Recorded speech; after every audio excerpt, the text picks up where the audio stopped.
জনবল সংকট সহ নানা সমস্যায় জর্জরিত কুড়িগ্রামের ইনস্টিটিউট অব হেলথ টেকনোলজি।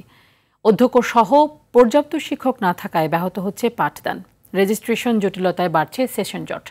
এতে অনিশ্চিত ভবিষ্যতের শঙ্কায় ভুক্তভোগী শিক্ষার্থীরা। দ্রুত প্রয়োজনীয় ব্যবস্থা নেওয়ার দাবি শিক্ষার্থী ও অভিভাবকদের। এ বিষয়ে সমস্যা সমাধানের আশ্বাস প্রতিষ্ঠানটির। কুড়িগ্রাম প্রতিনিধি আব্দুল কুদ্দুস চঞ্চলের পাঠানো তথ্য ও চিত্রে আরও জানাচ্ছেন আবরার মাহি।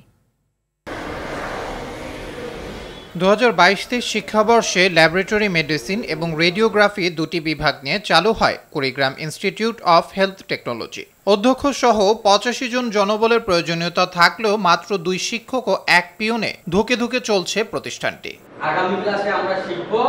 শিক্ষক স্বল্পতার কারণে সঠিক পাঠদান ব্যাহত হচ্ছে শিক্ষার্থীদের। অধ্যক্ষের অভাবে রেজিস্ট্রেশন নিয়ে জটিলতায় পড়েছে প্রথম বর্ষের শিক্ষার্থীরা। অধ্যক্ষ সহ জনবল সংকট দূর করতে একাধিকবার লিখিতভাবে জানিয়েও কোনো ফলাফল পাননি তারা। ফার্স্ট ইয়ারে যে আমাদের রেজিস্ট্রেশন হওয়ার কথা, অনেক আইএসটিতে আমরা দেখছি যে রেজিস্ট্রেশন কমপ্লিট হয়ে গেছে, কিন্তু আমাদের এখন হয় নাই। আমরা যে একটা নোটিশ পাবো, সেই নোটিশ পর্যন্ত এখনো পাই নাই। আমাদের অধ্যক্ষ না থাকার কারণে এই রেজিস্ট্রেশন এখনো হয়নি। আমাদের তো বিভিন্ন প্র্যাকটিক্যালি অনেক কিছু দেখা দরকার ছিল, ওগুলো আমরা কিছুই করতে পারতেছি না। প্লাস হচ্ছে টিচারের স্বল্পতা। আমরা যে শিখবো কীভাবে কাজ করব, যে মেশিনগুলো দিয়ে কাজ করব, এই মেশিনগুলো সম্পর্কে আমরা এখনও জানিও না এবং সেইগুলি আমরা এখন পর্যন্ত দেখিও নাই।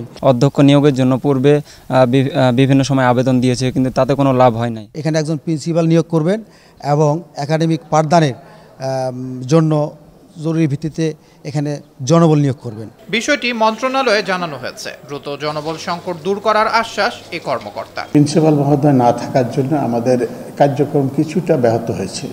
আমরা ঊর্ধ্বতন কর্তৃপক্ষের সাথে এ বিষয়ে অবহিত করেছি। ওনারা আমাদের আশ্বাস দিচ্ছেন যে দ্রুত এই সমস্যার সমাধান করবেন। অতি দ্রুত প্রতিষ্ঠানের সকল সমস্যা সমাধান করবে সরকার, এমনটাই প্রত্যাশা সবার। আবরার মাহি, RTV।